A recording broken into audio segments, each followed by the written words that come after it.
Hi hello guys welcome back to our channel TR fishing and blog. ఏంటి ఈరోజు కొత్తగా ఉన్నారని చూస్తున్నారా? హాయ్ అండి. ఈరోజు మా అమ్మాయి అయితే వచ్చింది మా ఇంటికి. సో మీ అందరికీ పరిచయం చేద్దామని కెమెరా తీసుకొచ్చాను అనమాట. ఇప్పుడు మా అమ్మాయి కోసం నేను ఏం చేస్తాను మీరు కూడా ఇలా స్టవ్ ఆన్ చేసుకొని ఆయిల్ అయితే వేసుకోండి. చాలా సింపుల్ గా తక్కువ టైంలో చేసుకోవచ్చు అనమాట. Egg rice lunch box recipes కూడా చాలా బాగా యూజ్ అవుతుంది. అండ్ అలాగే ఇందులో ఒక 2 స్పూన్స్ నెయ్యిని కూడా వేసుకోండి.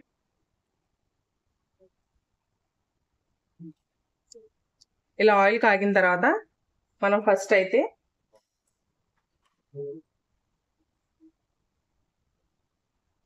కరివేపాకుని అయితే వేసుకోవాలి. అండ్ అలాగే సన్నగా కట్ చేసుకున్న పచ్చిమిర్చి అండ్ ఆనియన్స్ వీటిని బాగా ఫ్రై చేసుకోండి. హై ఫ్లేమ్లో పెట్టి ఫ్రై చేసుకోండి. ఇలా ఆనియన్స్ కొంచెం మగ్గాక కొద్దిగా పెప్పర్ పౌడర్ వేసుకోండి. కొద్దిగా అల్లం వెల్లుల్లి పేస్ట్ వేసి అల్లం వెల్లుల్లి పేస్ట్ పచ్చివాసన పోయే వరకు ఫ్రై చేసుకోండి. ఇలా అల్లం వెల్లుల్లి పేస్ట్ పచ్చివాసన పోయిన తర్వాత మనం ఎగ్స్ని అయితే ఇందులో కొట్టి వేసేసుకుందాం.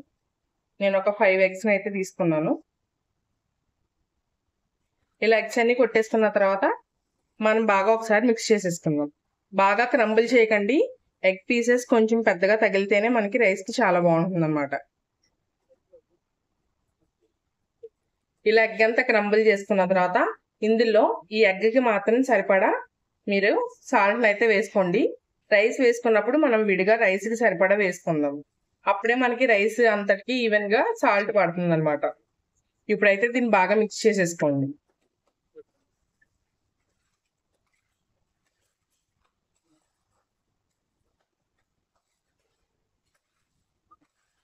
ఇలా బాగా మిక్స్ చేసుకున్న తర్వాత రైస్ని అయితే యాడ్ చేసేసుకుందాం.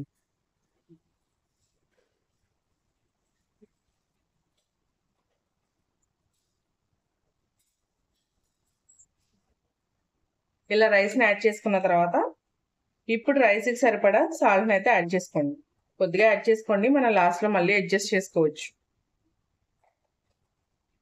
ఇలా యాడ్ చేసుకున్నాక బాగా మిక్స్ చేసుకోండి.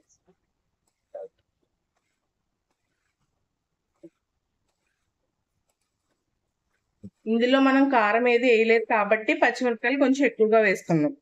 ఇందులో ఇంకెక్కడ కారం వేయండి, కొంచెం మిరియాల పొడి అండ్ అలాగే మనం వేసుకున్న పచ్చిమిర్చి కారమే ఇందులోకి వేసుకుంటాం అన్నమాట. చాలా త్వరగా అండ్ క్విక్గా అయిపోతుంది. లంచ్ బాక్స్ కూడా చాలా బాగుంటుంది.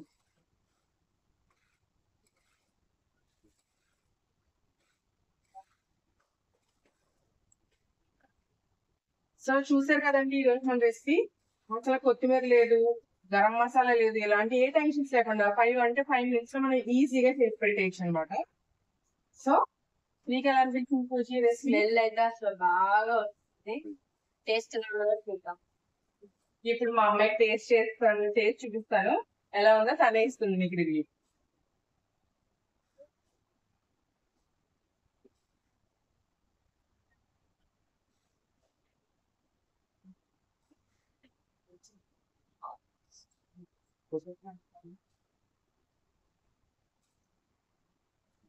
పూజ టేస్ట్ చేసి ఎలా ఉందో చెప్పు.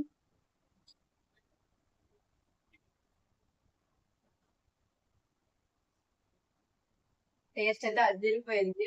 మీరు కూడా ట్రై చేసి చూసారు కదా, మా అమ్మాయి కూడా బాగా నచ్చింది. మీరు కూడా ట్రై చేసి ఖచ్చితంగా మీకు ఎలా కుదిరిందో కామెంట్ చేయండి.